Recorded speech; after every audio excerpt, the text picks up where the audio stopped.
అందరికీ నమస్కారం. ఈరోజు ప్రత్యేకించి నెల్లూరు జిల్లా వైఎస్ఆర్ కాంగ్రెస్ పార్టీ సంస్థాగత నిర్మాణానికి సంబంధించి పటిష్టమైనటువంటి చర్యలు తీసుకోవాలనేటువంటి లక్ష్యంతో మా నాయకుడు మాజీ ముఖ్యమంత్రి వర్యులు వైఎస్ఆర్ కాంగ్రెస్ పార్టీ అధ్యక్షులు శ్రీ వైఎస్ జగన్మోహన్ రెడ్డి గారి పిలుపు మేరకు ఒక సమావేశాన్ని ఏర్పాటు చేసుకోవడం జరిగింది. అందులో భాగంగా నెల్లూరు జిల్లాకు సంబంధించి రీజనల్ కోఆర్డినేటర్గా వ్యవహరిస్తున్నటువంటి పార్లమెంట్ సభ్యులు పెద్దిరెడ్డి మిథున్ రెడ్డి గారు, అదేవిధంగా రాజ్యసభ సభ్యులుగా ఉన్నటువంటి మేడా రఘునాథ్ రెడ్డి గారు, తిరుపతి పార్లమెంటు పరిశీలకులు, తిరుపతి పార్లమెంట్ సభ్యులు గురుమూర్తి గారు, నెల్లూరు పార్లమెంటు పరిశీలకులుగా ఉన్నటువంటి జంకే వెంకటరెడ్డి గారు, ఇక్కడ ఈ జిల్లాకు సంబంధించినటువంటి ప్రధానమైనటువంటి నాయకులు, నియోజకవర్గాల ఇన్ఛార్జీలు అందరితో కలిసి ఒక జిల్లా వ్యాప్తిగా వైఎస్ఆర్ కాంగ్రెస్ పార్టీ సమావేశాన్ని ఏర్పాటు చేసి అందులో భాగంగా పార్టీని ఏ విధంగా సంస్థాగతంగా నిర్మించుకోవాలనేటువంటి దాని మీద ఈరోజు మాట్లాడడం జరిగింది. అందరికీ తెలిసినటువంటి విషయం, నెల్లూరు జిల్లాలో వైఎస్ఆర్ కాంగ్రెస్ పార్టీకి పటిష్టమైనటువంటి క్యాడర్ ఉంది.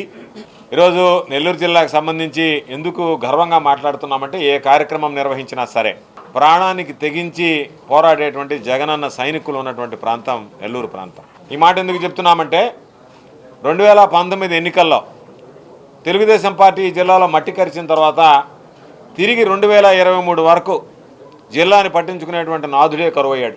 కొంతమంది అయితే 6 నెలల ముందు వరకు ముఖం చాటేసి 6 నెలల ముందు ఈ జిల్లాకు సంబంధించి మేము తగుదనమ్మ అంట వచ్చి తర్వాత శాసనసభ్యులుగా పోటీ చేశారు. అటువంటిది ఓటమి పాలైనా సరే, ప్రతిపక్షంలో ఉన్నా సరే ప్రజల పక్షాన నిలుస్తాము అని చెప్పి ఓటమిని దిగమింగుకొని ప్రజలు ఇచ్చినటువంటి తీర్పుని శిరసావహించి వైఎస్ఆర్ కాంగ్రెస్ పార్టీకి సంబంధించినటువంటి జిల్లా నాయకత్వం ఏ విధంగా ప్రజలకి అండగా నిలుస్తుంది, వైఎస్ఆర్ కాంగ్రెస్ పార్టీ నాయకులకి కార్యకర్తలకి ఏ విధంగా అండగా నిలిచింది అనేటువంటిది ఈరోజు ప్రతి ఒక్కటికి చెప్పాల్సినటువంటి సందర్భం.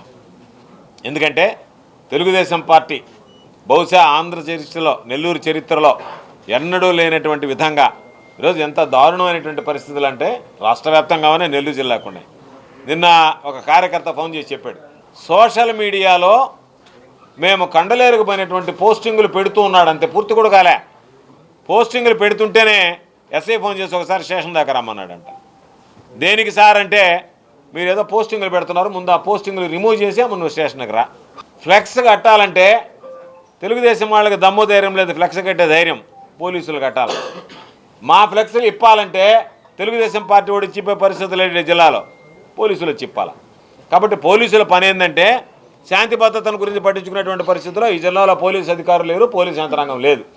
వాళ్ళ పనల్లా వైఎస్ఆర్ కాంగ్రెస్ పార్టీ వాళ్ళు ఫ్లెక్స్లు కడితే వాటిని నింపడం, తెలుగుదేశం పార్టీ వాళ్ళు ఫ్లెక్స్లు కట్టుకోలేకపోతే వాళ్ళ దగ్గర నుండి కట్టించడం, ఈ 2 పనుల్లోనే నిమగ్నమై ఉండారు. దాన్ని బట్టే తెలుగుదేశం పార్టీ జిల్లాలో ఎంత బలహీనంగా ఉంది, వైఎస్ఆర్ కాంగ్రెస్ పార్టీ ఎంత బలంగా ఉందనేటువంటిది అర్థమైంది.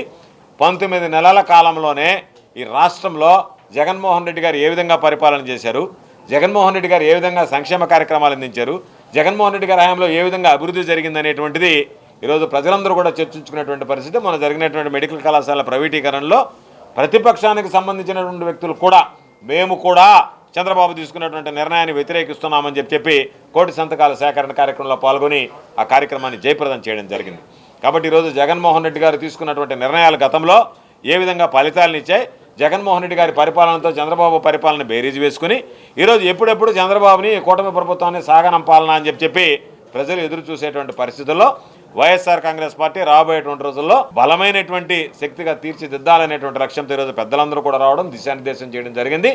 తప్పనిసరిగా ఉమ్మడి నెల్లూరు జిల్లాలో ఉన్నటువంటి 10 సీట్లు, అదేవిధంగా కందుకూరు నియోజకవర్గంతో కలిపి 11 సీట్లతో పాటు నెల్లూరు, తిరుపతి పార్లమెంటు స్థానాల్లో అత్యధిక భారీ మెజారిటీతో వైఎస్ఆర్ కాంగ్రెస్ పార్టీ జెండా ఎగరవేయడం ఖాయం అని చెప్పి ఈ సందర్భంగా తెలియజేస్తూ, ఏది ఏమైనా సరే అధికారం ఉన్నా లేకపోయినా ప్రజలకు అండగా నిలిచేటువంటి పార్టీ, జగన్మోహన్ రెడ్డి గారి నాయకత్వంలో ప్రజల గురించి ఆలోచన చేసేటువంటి పార్టీ, నిత్యం ప్రజలతో మమేకమైనటువంటి పార్టీ, వైఎస్ఆర్ కాంగ్రెస్ పార్టీ నాయకులకి, కార్యకర్తలకి ఎక్కడ ఏ చిన్న సమస్య వచ్చినా సరే దాన్ని పరిష్కరించడానికి ప్రయత్నం చేసేటువంటి పార్టీ.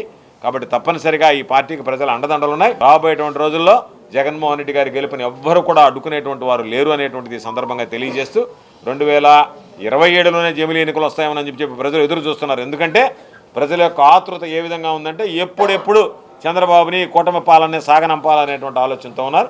కాబట్టి అటువంటి పరిస్థితుల్లో ఈరోజు పార్టీని మరింత పటిష్టం చేసేటువంటి విధంగా అందరం కలిసి ఈరోజు ఇక్కడ ఉన్నటువంటి పెద్దలందరితో కలిసి స్థానికంగా ఉండేటువంటి నాయకులు కార్యకర్తలు వాళ్ళ మనోభావాలను గుర్తించి వాళ్ళ ఆలోచన సరళిని గమనించి దాని ప్రకారం చర్యలు తీసుకోవడం జరుగుతుందని చెప్పి ఈ సందర్భంగా తెలియజేస్తాం.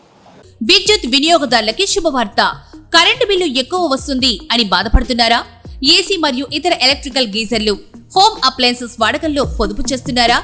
ఇప్పుడే నిర్ణయం తీసుకోండి.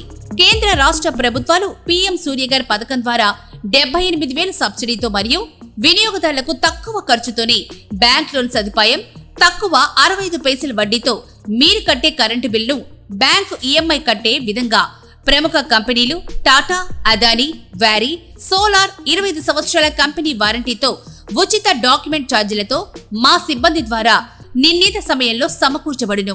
కనుక ప్రతి ఒక్కరూ ఈ అవకాశాన్ని సద్వినియోగం చేసుకోండి. పూర్తి వివరాలకు ఈ క్రింది నంబర్లకు సంప్రదించండి. 9985299995, 9490471476, 9177038604. Terosol green energy solutions private limited, Andhra Pradesh అన్ని జిల్లాల్లో అందుబాటులో ఉన్నాయి.